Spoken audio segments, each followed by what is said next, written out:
"He is a ghost," she said, her voice a soft counterpoint to the salt-laced wind whipping across the balcony. A story you tell to frighten children into their beds. King Rhaegar Targaryen did not turn from the vista of his city. Below, King's Landing sprawled, a creature of tile and smoke, its lifeblood the slow, steady pulse of the Blackwater rush. 20 years had passed since the Trident. 20 years since he had shattered Robert Baratheon's warhammer and his rebellion with it. 20 years of a fragile, simmering peace. He looked older than his 44 years. The melancholy that had always clung to him like a shroud had deepened, carving lines around his violet eyes. "Some ghosts are real, Daenerys," he replied, his voice raspy with memory. "This one has your eyes, and his mother's temperament." Daenerys, his sister, born in the closing days of the war, was a princess of the Red Keep. She had known no other life. Not the fires of Dragonstone, nor the bitter exile of the free cities. Her world was this stone fortress, the whispers of the court, and the weight of a crown she one day expected her own son to wear.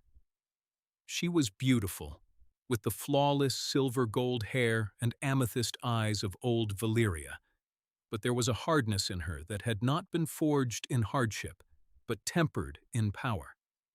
"The wolf's pup," she scoffed, stepping to stand beside him. Her silk gown, the deep purple of twilight, shifted around her. "Raised by sellswords in the disputed lands, what threat is a nameless bastard with a sword?" "He has a name," Rhaegar said quietly, the words stolen by the wind. "Aegon, the name I gave him, the name his mother died whispering." He finally turned to her, and Daenerys saw the ghost not across the narrow sea, but in her brother's eyes, the ghost of Lyanna Stark. "And he is not a bastard. He is my son, your nephew, the true heir to the Iron Throne."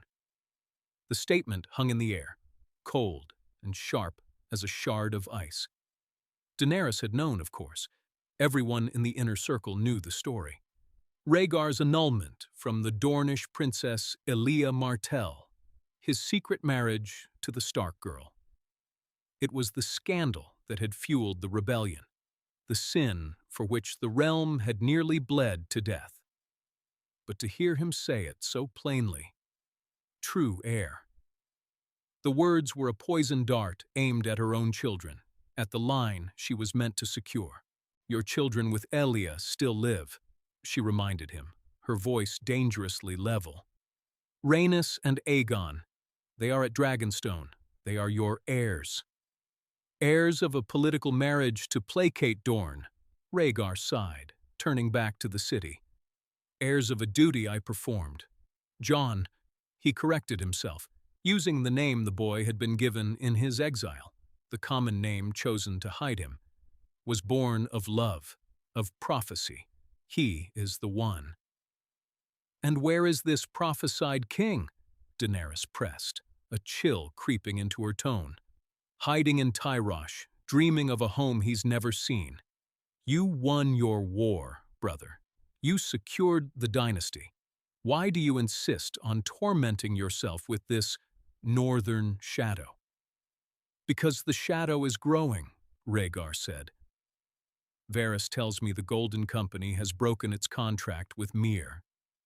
10,000 men, the best heavy cavalry in Essos, are now sworn to a new master, a man with a Targaryen face and the backing of certain interested parties in Westeros." Daenerys felt a flicker of genuine fear then, cold and unfamiliar. The court she knew was a nest of vipers, but they were her vipers. This was a threat from outside the cage, one she could not see or control. "Who?"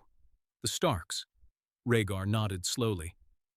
"Lord Eddard died at the Trident, but his brother Benjen holds Winterfell. He has not forgotten the lord his father and brother, burned and strangled in this very throne room by our father." He has not forgotten his sister, who died in a tower in Dorne. He pays his taxes and bends the knee, but a wolf is a wolf. They remember. The king's health had been failing for years. The wound he'd taken at the Trident, a blow from Robert's hammer that had cracked his ribs and bruised his lung, had never truly healed. It ached in the winter and left him with a persistent, racking cough. He knew he did not have another 20 years. The question of succession, which he had so long avoided, was now a storm gathering on the horizon. "You must bring him home," Daenerys said, her mind already working, calculating. Politics was the air she breathed. Bring him to court. Acknowledge him. Give him a title, a keep, a wife. Chain him with honor. A ghost you can see is less frightening than one you cannot. "And if he doesn't want chains?" Rhaegar asked, a faint, sad smile on his lips. "If he wants the crown I wear." "Then you remind him," Daenerys said, her hand resting on the cool stone of the balustrade, her gaze as hard as the granite beneath her fingers, "that we are the dragons, and dragons do not share their nests." Across the narrow sea, the man they called Jon did not feel like a dragon. He felt like a fraud. He sat in a smoky tavern in the heart of Tyrosh, the air thick with the smell of cheap wine and roasted goat. Around him, the captains of the Golden Company drank and laughed, their voices a discordant symphony of a dozen dialects. They were his men now, bought and paid for with promises and a chest of gold from a patron he had never met, a benefactor who communicated only through coded messages delivered by eunuchs with soft feet and knowing eyes. Sir Arthur Dayne sat opposite him, his face a roadmap of hard years in exile. The sword of the morning, the finest knight in the Seven Kingdoms, reduced to guarding a prince who had no kingdom. He had raised Jon from a babe, taught him the sword, taught him the histories, taught him what it meant to be the son of Rhaegar Targaryen and Lyanna Stark. He had taught him everything except how to live with the hollowness in his chest. "They're restless," Arthur said, his voice a low rumble. He gestured with his cup towards the celebrating mercenaries. "A sellsword army is a sword without a hand. It needs to be pointed at something, or it will rust." Jon traced the rim of his own cup. He had his mother's long face and dark hair, but his eyes were a deep, brooding gray that held the melancholy of the north. When he was angry, though, they said the purple of his father's house flickered within them. Varys counsels patience. He says the fruit is not yet ripe. "Varys is a spider," Arthur snorted. "He has woven a web in King's Landing for 30 years. He forgets that men are not flies. We cannot wait forever to be caught." Jon looked at his mentor. Arthur had been with him since the Tower of Joy, since Rhaegar had sent him away with the newborn babe and 2 loyal men, spiriting him across the sea before the remaining rebels could find him. He was more of a father than the sad, poetic king Jon had only ever seen in faded portraits. "What would you have me do?" Jon asked. "Sail for Westeros with 10,000 men and a name I can't prove. The lords will not rise for me. I am a stranger." "You are Rhaegar's son," Arthur insisted, his voice fierce. "You carry his face. You wield a Valyrian steel sword." Longclaw, a gift from another exile, Sir Jorah Mormont, who had joined their cause years ago, lay sheathed at his side. "And you have something your father never did. You have the North in your blood. The Starks will answer. The Vale, the Riverlands. They chafe under Targaryen rule. They remember the Mad King. They see his madness still lurking in the shadows of the Red Keep." Jon fell silent. He had heard the stories. King Aerys had not been deposed, merely contained. After the rebellion, a council led by Lord Tywin Lannister, who had shrewdly sided with the crown at the last moment, had declared the king unfit and made Rhaegar Prince Regent, then king upon Aerys's quiet, cushioned death years later. But the stain remained. Rhaegar had tried to heal the wounds, but he was one man, and the memory of fire and madness was long. A young captain, Harry Strickland, approached their table, his cheeks flushed with wine. "Your Grace," he said, the title still sounding strange and ill-fitting in the tavern's grime. "The men are asking, when do we sail for home?" Jon looked from Strickland's eager face to Arthur's grim one. Home. The word was a bitter joke. He had no home. He had only a story, a claim, and an army that grew more expensive by the day. "Soon," Jon said, his voice steady, betraying none of the doubt that clawed at him. "Tell the men to sharpen their swords. The dragon is coming home." But as he said the words, he wondered which dragon he meant. The one in exile, or the one already nesting in the heart of the Red Keep. He had a sister, they told him, a princess named Daenerys. He wondered if she had their father's eyes, or their grandfather's fire. The raven arrived from King's Landing on a cold autumn morning. The news it carried was colder still. King Rhaegar Targaryen, first of his name, was dead. A fever in the lungs had taken him in his sleep. The fragile peace he had maintained for 2 decades was buried with him. In the Red Keep, the ascension was swift and absolute. Before Rhaegar's body was even cold, the Dowager Queen Elia Martell and her advisors moved. Her son, Aegon, a frail and bookish boy of 22, was proclaimed king. Daenerys, ever the pragmatist, stood beside her nephew at his coronation. She had her own ambitions, her own children she hoped would one day rule, but she knew the appearance of unity was paramount. The realm was watching. Any sign of division in House Targaryen would be blood in the water for the sharks circling the throne. She stood now in the dragon pit, the colossal, ruined dome that loomed over the city. It was a place of ghosts and echoes. Her ancestors had housed their magnificent beasts here, and now only their skeletons remained, vast and terrifying in the gloom. She ran a hand along the smooth, black curve of Valyrian's skull. It was large enough to swallow a horse whole. "They feared them," a voice said from the shadows. Lord Varys emerged, his powdered hands clasped before him, his face a placid mask. "And they loved them," a difficult balance to maintain. "Power is always a difficult balance, my lord," Daenerys replied, not turning. "My brother understood that. My nephew, Aegon, is a good boy. He reads his histories, but he has never been tested. The lords of the realm will test him." "They are already testing him," Varys said, his voice soft as silk. "A raven from Winterfell. Lord Benjen Stark sends his condolences on the king's passing. He makes no mention of swearing fealty to the new king." Daenerys finally turned, her violet eyes flashing. "An oversight, I'm sure." "Of course, Your Grace," Varys murmured.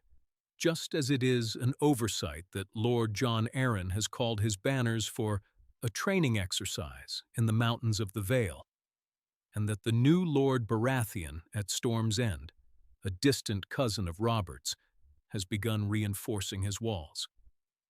The pieces were moving on the Cyvasse board. With Rhaegar gone, the pacts he had forged were dissolving. The old wounds were reopening. "And what of the peace across the water?" she asked, her voice low. "Does my other nephew send his condolences?" Varys gave a slight, non-committal shrug. "The Golden Company has taken ship. Their destination is unknown. Though I hear the weather in the Stormlands is accommodating for a landing this time of year." Daenerys felt a surge of cold fury. This ghost, this nameless exile, dared to move against them now, against his own family? He is nothing, a pretender.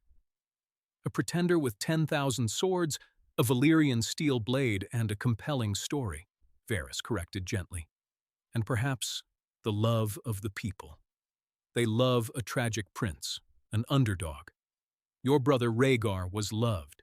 You, your grace, are respected.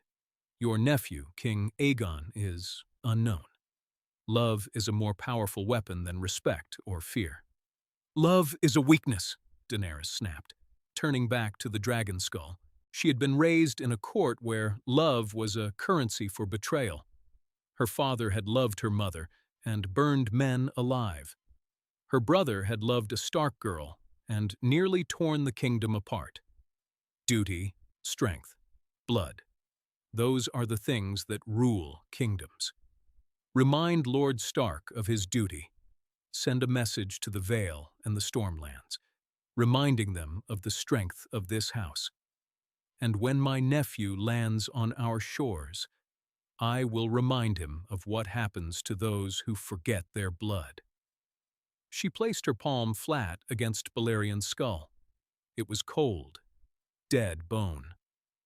But for a fleeting moment, she imagined she could feel a faint, residual warmth, a memory of the fire that had forged their dynasty, a fire she was prepared to unleash again. The landing was uncontested. Jon Snow, or Aegon Targaryen, as he was now beginning to call himself, stepped onto the white sands of Massey's Hook, the salty spray of Blackwater Bay on his face. This was Westeros, the land of his birth, the land that had haunted his dreams for his entire life. It did not feel like a homecoming. It felt like an invasion. Arthur Dayne stood beside him, his hand resting on the pommel of Dawn. The famed Valyrian steel sword, pale as milk glass, seemed to drink the gray morning light. The Stormlands are a viper's nest, he warned, loyal to the Baratheons in their hearts, even after 20 years. They are loyal to strength, Jon corrected. He had learned that much in the free cities. Loyalty was a commodity. We will show them strength. Their first test came at Griffin's Roost, the seat of House Connington. The Lord, a grizzled veteran of the rebellion, barred his gates. He had fought for Rhaegar, he sent a raven, but he would not bow to his foreign-raised whelp.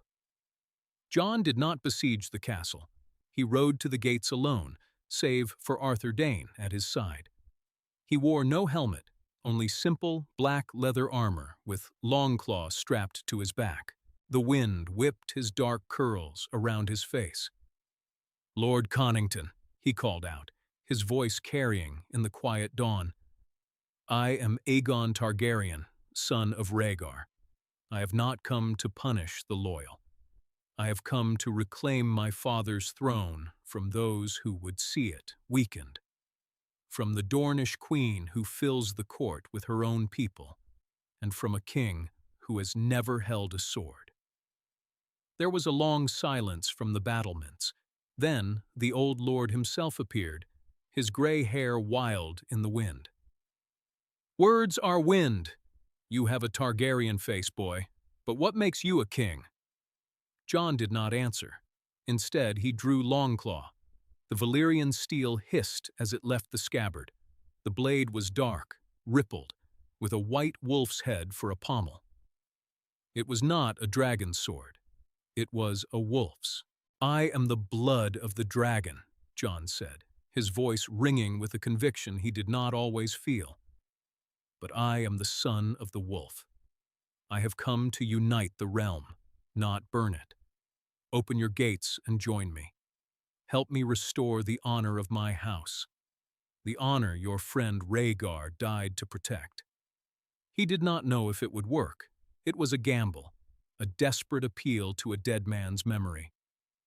For a long moment, nothing happened. Then, with a groan of protesting wood and iron, The great gates of Griffin's Roost began to swing inward. Jon had his first foothold in Westeros. The news reached King's Landing within a week. Daenerys was in the small council chamber with her nephew, the young King Aegon, and his mother, Elia. Aegon was pale, his hands trembling slightly as he read the dispatch. "Griffin's Roost has fallen," he whispered, looking to his mother as if for an answer. "Not fallen," Elia Martell corrected, her dark Dornish eyes sharp and angry. "Surrendered, to a boy with a pretty face and a silver tongue." She turned her gaze on Daenerys. "This is your family, princess. This ghost you dismissed, he is at our door." Daenerys felt the familiar sting of the Dornish queen's resentment.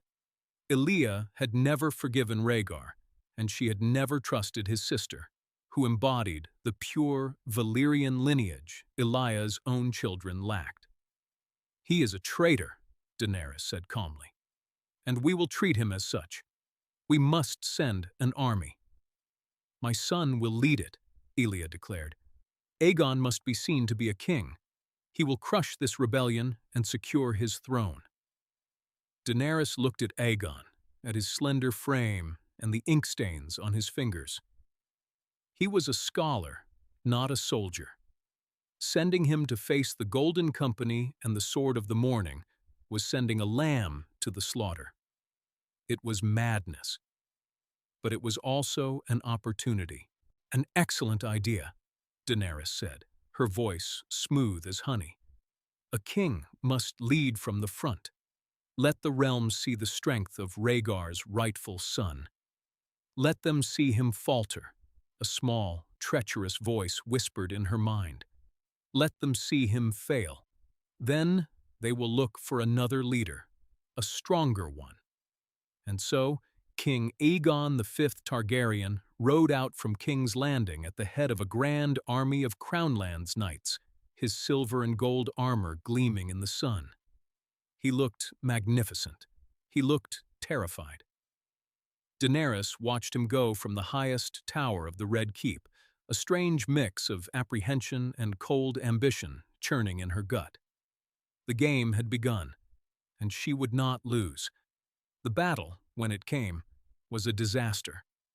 It was fought in the rolling hills near the Wendwater, a place history would come to call the Aegon's Folly. The young king, advised by proud but incompetent lords, charged his heavy horse directly into the disciplined spear and pike formations of the Golden Company. Jon, taught by men who had fought 100 battles in Essos, used the terrain to his advantage, hiding his archers in the wooded hills and using his cavalry to harry the flanks. It was a slaughter. King Aegon was unhorsed, his leg shattered. He was captured, along with half his command. The royal army broke and fled back towards King's Landing. Jon had not just won a battle, he had captured a king. The news threw the capital into chaos. Queen Elia was hysterical, demanding a rescue, demanding Jon's head. The small council was paralyzed with indecision. And in the middle of it all, Daenerys was a pillar of calm. She convened the council in the throne room. She did not sit on the Iron Throne, that would be too presumptuous, too soon, but stood before it, her hands clasped. She had dressed in black, the color of mourning, but her expression was one of resolve. "My nephew, your king, is a prisoner of the usurper," she began, her voice ringing in the cavernous hall. "His army is broken. The road to King's Landing is open. We have two choices. We can cower behind these walls and sue for peace, handing the throne to a bastard raised by sellswords. Or we can fight." "Fight with what?" demanded Lord Valyrian, master of ships. "Our army is shattered." "We have the city watch," she countered. 10,000 men, we have the walls, and we have something else. She paused, letting the weight of her next words settle. "We have the dragons."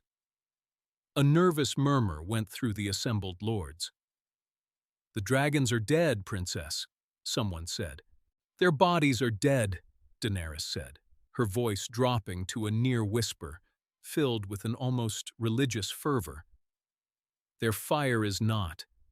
In the catacombs beneath the dragon pit, my ancestors stored caches of wildfire, enough to burn an army to ash, enough to burn this entire city to the ground if need be." The council stared at her, horrified. This was the Mad King's threat, the very words Aerys had used. They saw it in her eyes then, the fire that both forged and consumed her house. "The usurper wants a crown?"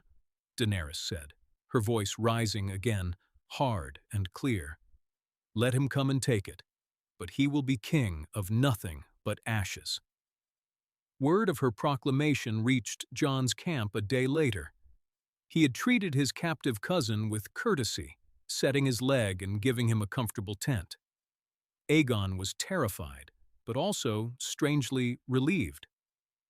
The burden of the crown had been lifted from his shoulders. When Jon heard Daenerys' threat, a cold dread settled in his stomach. This was not the act of a noble queen. This was the desperate rage of his grandfather, Aerys. "She would burn them all?" he asked Arthur, disbelief warring with horror. "Her own people?" "She is a Targaryen, raised in the Red Keep," Arthur said grimly. "She has known nothing but absolute power. To her, the people are simply ants on a map. She would do it, Jon. To protect what she believes is hers." That night, Jon walked through his camp.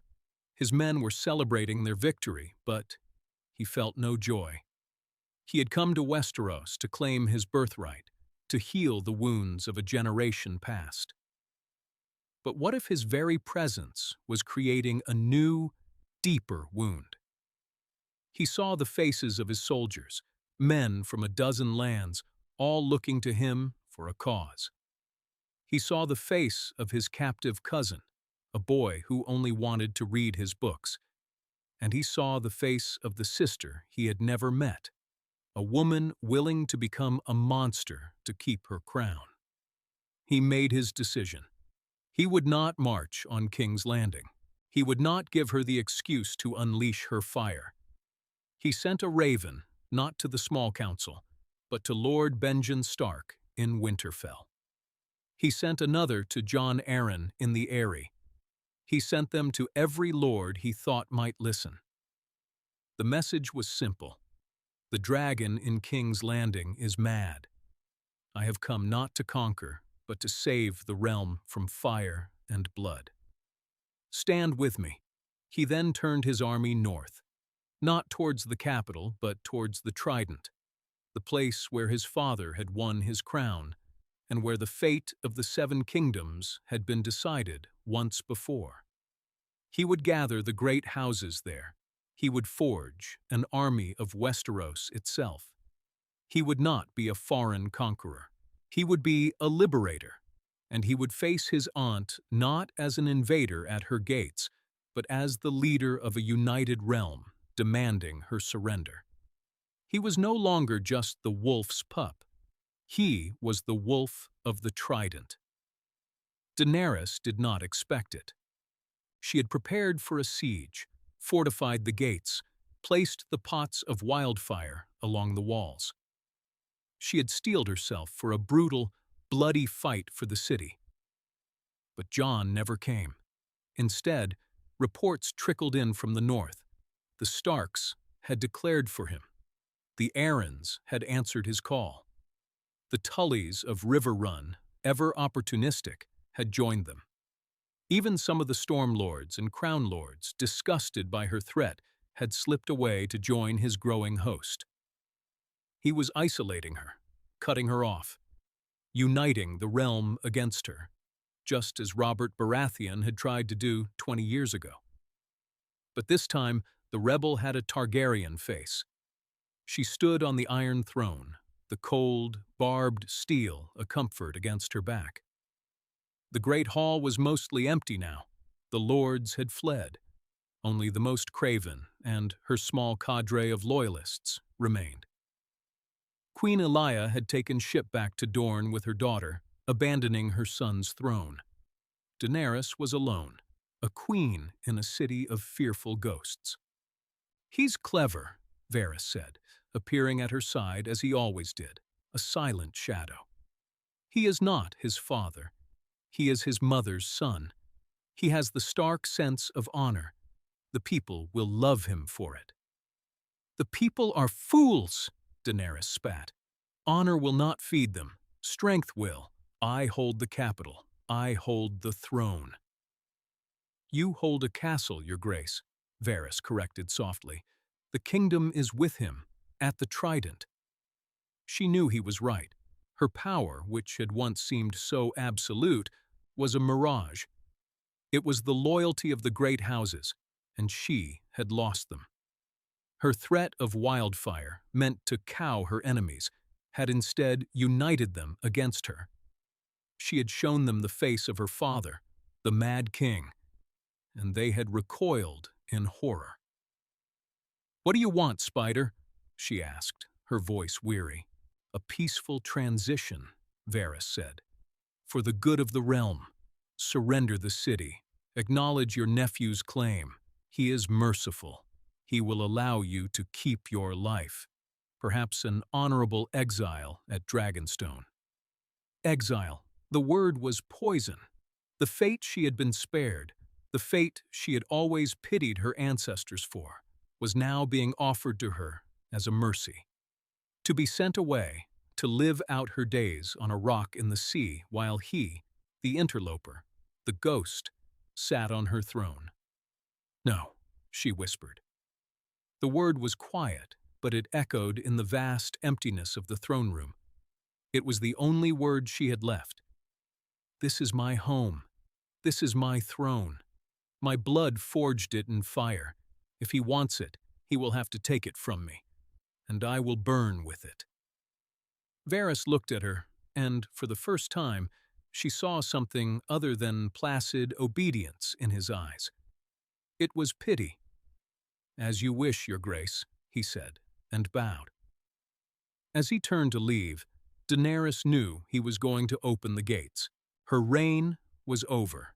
It had lasted less than a month. Jon entered the city not as a conqueror, but as a king acclaimed. The people, relieved to be spared the promised inferno, cheered him in the streets. He rode straight to the Red Keep, his honor guard of northern knights and veteran sellswords behind him. Arthur Dayne was at his right hand, a grim, silent sentinel. He found her in the throne room. She was sitting on the Iron Throne, dressed in a gown of Targaryen red and black. She looked small on the monstrous chair, but her eyes held a fire that was anything but small. She was not defeated. She was cornered, and a cornered dragon is the most dangerous kind. "Aunt," he said, his voice echoing in the hall. He stopped a respectful distance away. "Nephew," she replied, her voice cold and brittle. "Or should I say, your grace, you have what you wanted." "I wanted my name," he said, "my home. You and your family denied me that." "We gave you your life," she countered, her voice rising. "My brother, your father, sent you away to protect you, from the Starks who would have seen you as a symbol of their shame, from the Dornish who would have seen you as an insult. We kept you safe, and you repay us with treason." "Keeping a man in a cage is not keeping him safe," Jon said, his own anger stirring. "You speak of my mother's family as if they are my enemies. They are my blood, just as you are. I did not want this war." "But you started it," she cried, rising from the throne. "You and your whispers from across the sea, poisoning the realm against my family, against your king." "My cousin was not a king," Jon said, his voice softening slightly. "He was a boy with a crown. You knew that. You would have taken it from him yourself, given time." Her silence was his answer. She looked at him, truly looked at him, for the first time. She saw the Stark in his long face, the quiet gravity in his gray eyes. But she also saw the Targaryen in the set of his jaw, the faint purple hue that bled into the gray of his irises. He was both. He was the union that had torn the kingdom apart, and perhaps the only one who could put it back together. "What will you do with me?" she asked, her voice barely a whisper. "Will you send me to the wall, like the Starks do with their inconvenient relatives? Or will you give me a traitor's death?" Jon was silent for a long time. He looked at the throne, at the woman before him. He saw not a monster, but a frightened woman who had been raised to believe this chair was her entire world. He saw a mirror of himself, in a way, both of them, products of a legacy they had not chosen. "I will not kill you," he said finally. "You are my father's sister. You are my blood. But you cannot stay here. You will go to Dragonstone. You will live out your days there, with a household and an income befitting your station. You will not be a prisoner, but you will not leave the island." It was a gilded cage, the same fate she had imagined for him. The irony was not lost on her. She gave a single, sharp nod. Her pride would not allow her to plead or weep. She descended the steps of the throne, and as she passed him, she paused. "The North will not follow you forever," she murmured, her voice for his ears alone. "The wolf blood in you makes them love you now, but you are still a dragon, and winter is coming. When the real cold comes, the wolves and the dragons will devour each other. It is our way." She swept from the hall, her head held high, a queen until the very end. Jon watched her go, the weight of her words settling on him more heavily than the crown he was about to receive. He had won. He had his name. He had his home. He had the Iron Throne. But as he looked around the empty hall, at the monstrous chair of swords and the dragon skulls on the walls, he had never felt more alone. He had united the realm, but he had broken his own family to do so. The cost of his victory was a loneliness that felt as vast and as cold as the northern winters his aunt had warned him about. The surviving thread, the coming winter, was a danger he now had to face, but he would face it from a throne built on conquest and sorrow, a king of a realm that had cheered his arrival but did not yet know the man behind the name. The war for the throne was over. The war for the dawn was yet to begin. This world, born from a single victory on the Trident, now spins on a new axis. A princess of power became a queen of ashes. An exile of no name became a king of all Westeros. And as Jon Snow, now Aegon Targaryen, sixth of his name, takes his seat upon that uncomfortable throne, the world holds its breath. The Game of Thrones may have a new player, but the board remains the same, and the pieces are still soaked in blood. We've walked this path together, seen how one change can remake a world.